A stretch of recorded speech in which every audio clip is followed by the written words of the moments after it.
There are people all around. There are cars parked all around. There are people on the street. You look ahead, there are thousands of people. You look behind, there's thousands of people.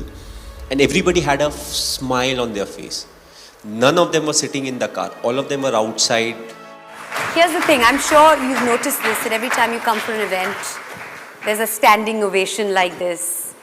It's, you are referred to very often as a legend. How does that feel? That's a priceless feeling in itself, isn't it? Well, it feels very old to start off because to be called a legend, first of all, I don't believe I'm a legend, but to be called a legend, which means you have spent a lot of time on the field. On the field, depending on whichever stream you come from, whether you are from Bollywood, whether you are from cricket or any other sport, or business, banking, any sector. There's a survey where the results revealed that you are the second most admired man in India. Taaliyan ho jaye. That is a big deal. Second to whom? Second to our Prime Minister. Well, I think I can stand in the election now. I think if I ever want to get into politics, I'll have to really study a lot, do a lot of changes, and then maybe I'll be able to adapt. But it's a big thing to be admired by so many people, and thanks to cricket. If I was not playing cricket, I don't think there'll be so many people who would be admiring me. And a lot of times people say, "Oh, you are very lucky." I love when people say that, and I just tell them, it's not like I am lucky, it's just that the number of people I meet and the connect that I have with the people, they are the ones who pray for me. And that's why I'm so lucky. It's not like, I was born lucky, but over the years it has happened that, whenever there's a 50-50 scenario, more often than not, it turns in the favor of us, whether it's me as an individual or as a team. So, being lucky is important, but at the same time, I think the admiration and it's something, you feel a lot more satisfied looking at, the kind of ovation you get wherever you go and the kind of love and affection that people show towards you. We'll talk about luck in just a minute, but I'm going to make a prediction here. It is going to happen. I see it. MS Dhoni, Prime Minister of the country, couple of years from now, that is a possibility. I really believe. And then when this happens, you said Mandira Bedi predicted it, okay? Sitting on stage talking to Dhoni. But I think that's more pressure than, trying to win a World Cup. You don't take pressure.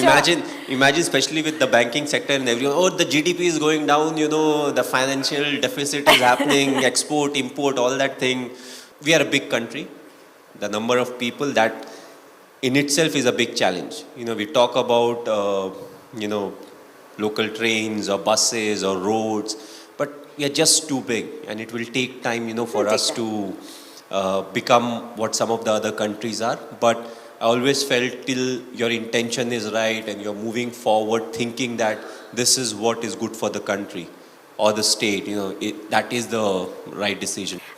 We've seen a World Cup win, we've seen a T20 World Cup win, we've seen India at number one, ranked at number one for 18 months in the test format. So you've given our country many priceless moments. A big round of applause for that, ladies and gentlemen. But what would you say is your priceless moment as far as the cricketing career is concerned, A as captain and B as player? Well, the answer would be very different. A lot of people would be expecting, okay, this is something that he would pick, that is something that he would pick. But the two special moments, first I would say it was just after the 2007 T20 World Cup. We landed in Mumbai. So for a lot of us, we were part of the team that went to England. And from England, we got selected and we went to South Africa for the T20 World Cup. So we won, we were coming back, and that day it was very cloudy and it was raining. So we started our descent, we were about to land, and I look outside, I'm like, you know what, it's raining, there would be nobody to receive us. We shall book all our flights and we'll go back to our respective cities because we have been out for so long. So we land, and even before immigration, there were like loads of people to receive us. And I still remember, We were in a double-decker bus. It was I an remember. open-top No bus. one can forget that experience. Raining, cloudy. Yes, and it took us literally 5 hours from the airport to the Wankhede Stadium. We all got wet. We were in the bus. We dried up somehow. We again got wet because in between again it was raining. So it happened like twice or thrice. And then the most memorable moment came.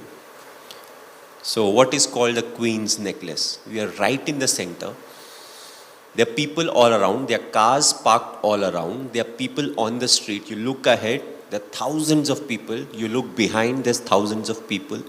And everybody had a smile on their face.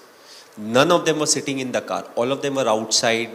They were having their cameras. They had that smile. They were clicking pictures. I don't know how many of them actually missed their flights or were very late for work. It was not late. It would have been very late for work. But that's what it meant to them.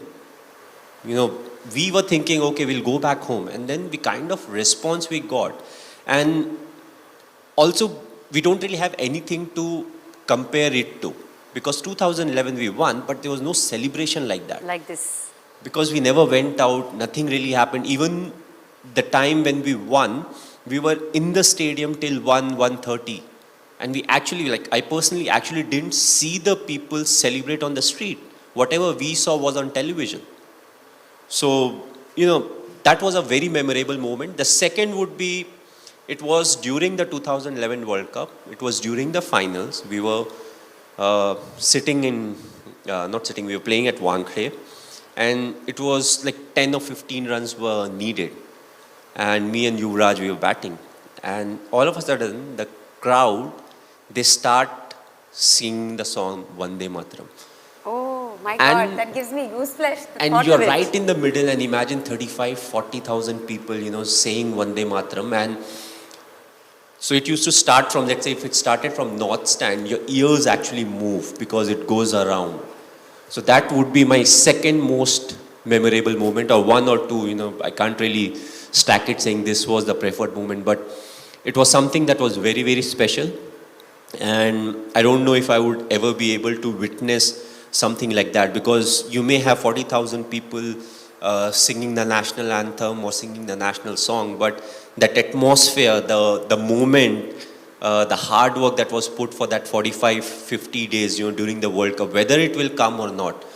You know, so I feel these are the two priceless moments when it comes to my cricketing career. And there have been lots of other moments, but these two I think were very, very priceless, you know, to me.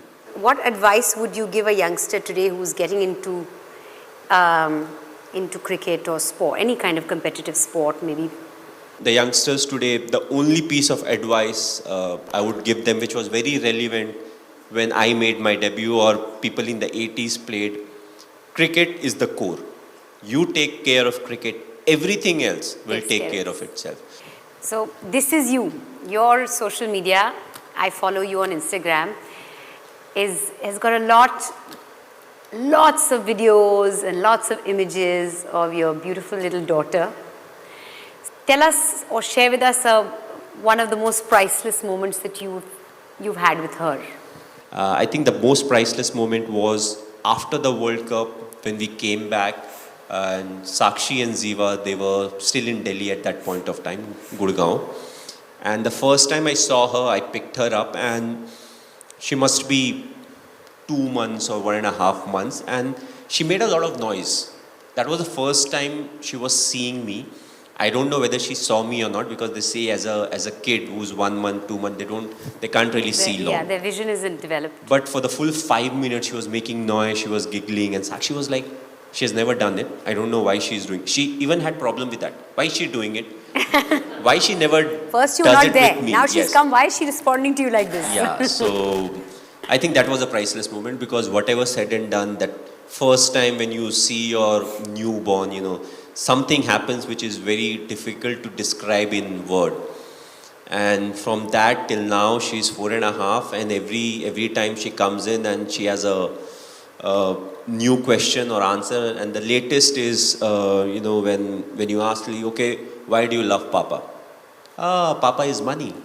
Oh, wow. I don't know who taught her, but She's straightforward. She's like, why do you love Papa? Oh, because Papa is money. That priceless moment that gave you your first grey hair. Do you remember it? I think it started very early in our career, because every game that you play when it comes to cricket, it may be your last game. So like my fifth game was almost my last game. People say different things about it, but I had not scored in the first 4 games. The fifth game, after the game, there was a selection meeting that was held.